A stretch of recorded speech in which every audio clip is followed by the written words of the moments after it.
অনেকেরই 20 বছর বয়সে গিয়ে এটা পিক লেভেলে হয়। এখন যদি কমে কিভাবে বুঝবেন? এটা বুঝবেন যে এই হরমোন কিন্তু আমাদের শরীরের পুরুষ মানুষের যে পুরুষই বৈশিষ্ট্য আছে না, পুরুষ বৈশিষ্ট্য, দাড়ি উঠবে, মোচ উঠবে, কথা বলবে পুরুষের মতো গাঢ়, তারপরে এই মাসেলগুলো হবে পুরুষের মতো, হ্যাঁ, মেয়েদের কিন্তু এগুলো নাই। এই জন্য মেয়েদের এই হরমোন আছে কম।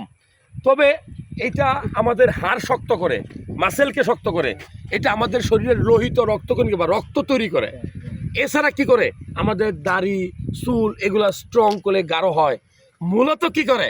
মূলত এটা আপনার সেক্স ড্রাইভ, অর্থাৎ আপনি যে পুরুষ, আপনি যে কনজিউর লাইফ হবে, আপনি যে বাবা হবেন, আপনার বাবা হওয়াটা এবং ইরেকশন হওয়াটা এবং স্বামী স্ত্রী মিলামেশায় আপনি শক্তিশালী হওয়াটা এই হরমোনের উপর ডিপেন্ড করে।